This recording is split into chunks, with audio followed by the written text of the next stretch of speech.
Hi guys, मेरा नाम रुपेन कुमार सेन है और थैंक यू सो मच कि आप यहाँ पर आए, मेरा वीडियो को देख रहे हो। तो फिलहाल के लिए आज मैं अपना लाइफ का जो एक्सपीरियंस है मैं शेयर करने जा रहा हूँ। अगर आपको ये वीडियो पसंद आएगा तो डेफिनेटली आप अपने फैमिली वालों के साथ में, दोस्त फ्रेंड के साथ में आप शेयर कर सकते हो।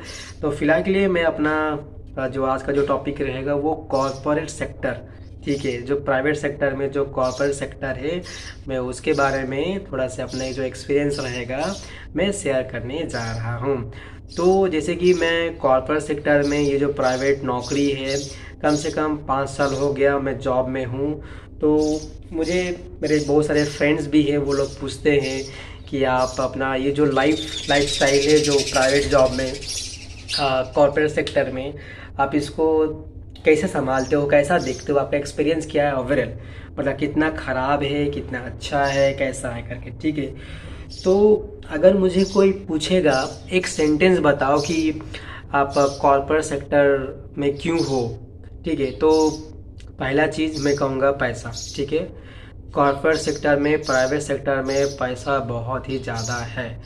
आप महीने में 1 लाख, 2 लाख, 3 लाख, 4 लाख, 10 लाख भी कमा सकते हो। तो ये होता है कॉर्पोरेट सेक्टर का पावर, पहला चीज़। दूसरा चीज़, यहाँ पर आपको ना एक मिक्स इमोशन मिलेगा, मतलब आपको ना अच्छा लगेगा ना बुरा लगेगा, क्योंकि सैलरी भी अच्छी रहेगी, ठीक है। उसके साथ साथ में थोड़ा सा काम भी रहता है। तो ये आपका जो रहेगा वो मिक्स इमोशन रहेगा। आपको ना उस लेवल का खुश, मतलब एकदम अच्छा भी नहीं लगेगा कि कभी बुरा भी नहीं लगेगा। तो ये रहेगा तुम्हारा एक्सपीरियंस। तो कॉर्पोरेट सेक्टर में ऐसा होता है, बहुत सारा पॉलिटिक्स भी होता है, टॉक्सिक कल्चर भी रहता है। अगर आप स्टार्टिंग कैरियर में हो, मतलब फर्स्ट टाइम जॉब कर रहे हो, तो थोड़ा अच्छा लगता है कि एचआर लोग आते हैं, एचआर एक्टिविटीज़ होता है, ठीक है, आपको स्वागत करते हैं, फ्रेशर्स पार्टी होता है, एन्जॉयमेंट होता है, फीस्ट होता है, ठीक है, बहुत सारे न्यू ईयर का प्रोग्राम होता है, कुछ सेलिब्रेशन भी होता है, ठीक है। तो बहुत सारे गुडीज़ भी देते हैं, गिफ्ट्स आपको मिलता है। बहुत सारे जो फेस्टिवल आते हैं ना, जैसे कि होली का फेस्टिवल, दिवाली का फेस्टिवल, तो आपको छोटे छोटे गिफ्ट्स मिलते हैं। तो जब आप पहली बार ज्वाइन करते हैं कोई कंपनी ना, बहुत अच्छा लगता है, बहुत एक नंबर अच्छा लगता है, क्योंकि ना आपके मन में यही चलता है कि मुझे जॉब मिल गया है, करेक्ट, मुझे जॉब मिल गया, मुझे पैसा मिल रही है, कंपनी तरफ से बहुत सपोर्ट है, तो और क्या चाहिए, ठीक है। तो ये हो जाता है आपका जब आप एंट्री करते हो, ठीक है। तो जब आप एंट्री करने के बाद में जब आपका ट्रेनिंग दिया जाता है, ट्रेनिंग मतलब 1 महीना का हो गया या फिर 3 महीने का, कोई कंपनी 6 महीने का भी ट्रेनिंग देती है। तो ट्रेनिंग भी बहुत अच्छा चलता है, क्योंकि ट्रेनिंग में कोई आपको काम नहीं करना है, बस सीखना है, बस आपको सीखना होता है। ट्रेनिंग फेज में आपको भी प्राइवेट सेक्टर में, कॉर्पोरेट सेक्टर में जाइए, अगर आप फ्रेशर में ज्वाइन किए हो तो आपको कोई काम करने के लिए नहीं फोर्स करते हैं। पहले आपको ट्रेनिंग दिया जाता है, पहले आपको काम करना पड़ता है, और काम के बाद में आपको एक कोई पर्टिकुलर प्रोजेक्ट दिया जाएगा, उसमें आपको काम करना पड़ता है, ठीक है। तो पहला आपका जो 6 महीना हो गया या फिर 3 महीना हो गया, आपका लाइफ पूरा बहुत बढ़िया चलेगा, क्योंकि ट्रेनिंग में कोई काम का लफड़ा नहीं है, कोई झंझट नहीं है, कोई टेंशन नहीं है, मज़े ही मज़े रहेगा लाइफ का, ठीक है। जब एक बार ट्रेनिंग हो जाता है तो क्या होता है, ट्रेनिंग हो गया, ठीक है, ट्रेनिंग के बाद में कुछ सर्टिफिकेशन को कंप्लीट करना होता है, छोटा मोटा ट्रेनिंग सर्टिफिकेशन होता है, वो कंप्लीट कर लिया। छोटे मोटे एग्जाम्स होते हैं, एग्जाम में आपको पास करना जरूरी है, आपको 2-3 बार आपको अटेंड करने के लिए मौका दिया जाएगा, ठीक है, वो भी आप कर सकते हो, उतना बड़ा डिफिकल्ट नहीं है। उसके बाद जैसे कि आपका 3 महीने का, 6 महीने का ट्रेनिंग हो गया मान लेते हैं, फिर आपका जो कंपनी है वहाँ पर ये देखा जाएगा कि फिलहाल के लिए आपके पास में क्या नॉलेज है। आप एग्जांपल में, जब मैं आईटी सेक्टर के बारे में बात कर रहा हूँ, आपके पास में एसक्यूएल का नॉलेज है, कोई प्रोग्रामिंग लैंग्वेज का नॉलेज है, जावा हो सकता है, पाइथन हो सकता है, या फिर डेटाबेस का नॉलेज है अच्छे से, या फिर फ्रंट एंड टेक्नोलॉजी का नॉलेज है, HCL से होता है ना, HTML, बूटस्ट्रैप, CSS का नॉलेज है, ठीक है, PHP का नॉलेज है, वेब डेवलपमेंट का नॉलेज है, ठीक है, .NET का अच्छा नॉलेज है, ठीक है।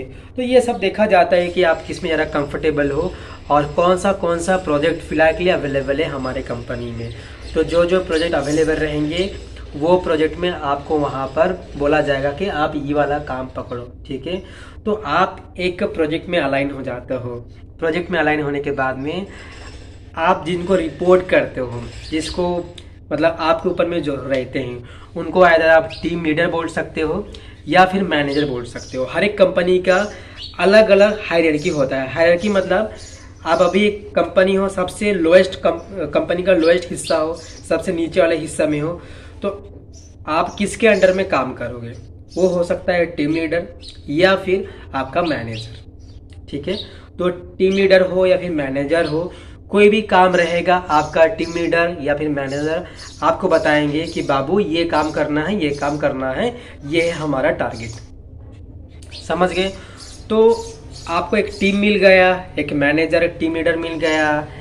एक टीम में मिनिमम 5 लोग रह सकते हैं, 10 लोग रह सकते हैं, 40 लोग रह सकते हैं, 50 लोग भी रह सकते हैं, 100 लोग भी रह सकते हैं। डिपेंड करता है आपका जो क्लाइंट है, आपका जो प्रोजेक्ट है, वो कितना बड़ा प्रोजेक्ट है, ठीक है। तो उसके हिसाब से डिपेंड करता है कि आपका जो टीम का जो साइज रहेगा, काउंट ऑफ एम्प्लॉय रहेगा, वो क्या रहेगा, कितना रहेगा। समझ ये चीज़? फिर वहाँ पर काम स्टार्ट हो गया, आपने अपना काम किया, ठीक है।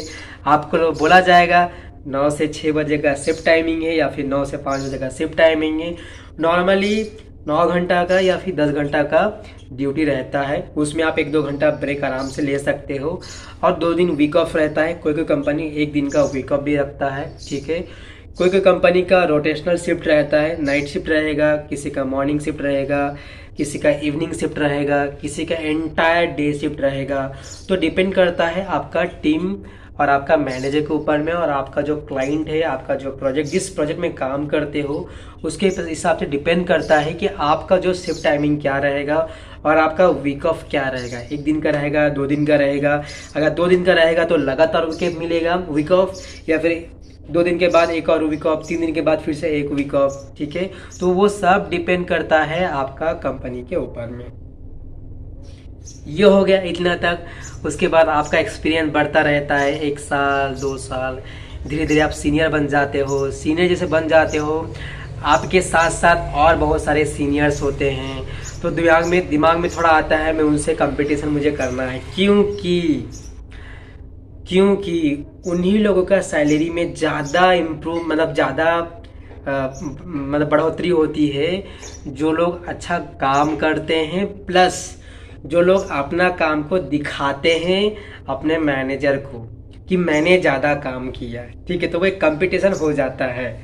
आपके टीम में 10 लोग सीनियर हो, ठीक है, तो उसमें से सबका सैलरी तो ग्रोथ होगा, किसी का 5%, 10%, 20%, लेकिन उसमें से कुछ एम्प्लॉय का बहुत ही ज़्यादा सैलरी ग्रोथ होगा 1 साल में, क्योंकि हर एक साल में सैलरी ग्रोथ होने का एक टाइम पीरियड रहता है। उसको हमारा जो कॉर्पोरेट सेक्टर, उसको हम अप्रेजल बोलते हैं, ठीक है। तो जो अप्रेजल जो होता है वो 1 साल में एक बार होता है नॉर्मली कंपनी में, हर एक कंपनी मिनिमम, कोई कंपनी में 6-6 महीना में एक बार होता है, ठीक है। तो यहाँ पर एक कंपटीशन हो जाता है कि मुझे अपने मैनेजर को या फिर टीम लीडर को ज़्यादा इम्प्रेस करना है, ताकि मेरे सैलरी ग्रोथ में वो ज़्यादा मुझे सपोर्ट करे। तो वो एक कंपटीशन हो जाता है, ठीक है। उसके बाद आता है टॉक्सिक लाइफ साइकिल। उसमें क्या होता है मैं एक चीज़ बताता हूँ। अगर आप अच्छा काम कर रहे हो या फिर अच्छा काम भी नहीं कर रहे हो, अगर अच्छा काम नहीं कर रहे हो और अच्छा काम कर रहे हो, दोनों में आपका घाटा है। घाटा ऐसा है, तुम्हारे बारे में चुगली करेंगे लोग। अच्छा काम कर रहे हो, तारीफ मिल रहा है, तो तुम्हारे बारे में बुराई करेंगे लोग डेफिनेटली। अगर तुम अच्छा काम नहीं कर रहे हो फिर भी बुराई करेंगे लोग।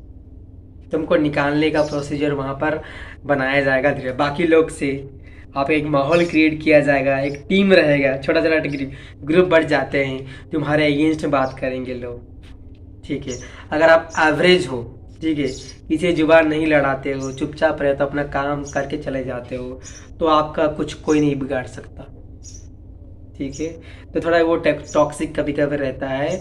और काम का प्रेशर के अगर मैं उसके बारे में बात करूं, तो 1 महीना में 5-6 दिन ऐसा आएगा जो कि आपको लगेगा कि 12 घंटा 13 घंटा मैंने अपना टाइम दिया है, और ये देना पड़ता है, ठीक है। 1 महीना में 5-6 दिन ऐसा टाइम आएगा जिसमें आपको 12-13 घंटा देना पड़ेगा। लेकिन एक महीना में कम से कम 10 से 15 दिन ऐसा आएगा जिसमें आपको काम करना नहीं पड़ता है। लिटरली आपको काम करना नहीं पड़ता है वहाँ पर। समझ पा रहे हो मेरे बात को? मतलब बहुत सारी चीज़ें ऐसा भी है, आपको चिल मारना पड़ता है। चिल मारो, घूमो थोड़ा से। अभी गर्मी का माहौल है, ठीक है, ये तो बड़े बड़ा टेबल चेयर रहता है, एसी माहौल रहता है, ठंडा पानी मिलता है, स्नैक्स मिलता है। कोई कोई कंपनी फ्री में फूडिंग भी प्रोवाइड करती है, स्नैक्स भी देते हैं फ्री में, उसका भी आप फ़ायदा उठा सकते हैं। फ्री में टी और कॉफ़ी मिलता है, उसका भी आप फ़ायदा उठा सकते हो। बहुत सारे कंपनी में तो कुछ फ्री का कोर्सेज भी देते हैं, आप कोर्सेज भी जाके पढ़ाई कर सकते हो, ठीक है। तो कहीं ना कहीं मज़े भी आप कर सकते हो, ऐसा नहीं कि नहीं कर सकते, मज़े भी कर सकते हो। और नेक्स्ट बात है, आपको ना कंपनी की तरफ से अगर कुछ बेनिफिट मिलता है तो हेल्थ इंश्योरेंस एक बेनिफिट है, ठीक है। अगर आप बाहर से कोई मेडिकल इंश्योरेंस का अगर आपका नहीं है कोई भी पॉलिसी, तो कंपनी की तरफ से वो पॉलिसी रहता है। तो कंपनी भी आपको फ्री में जो हेल्थ इंश्योरेंस रहता है वो भी आपको प्रोवाइड करती है, ठीक है।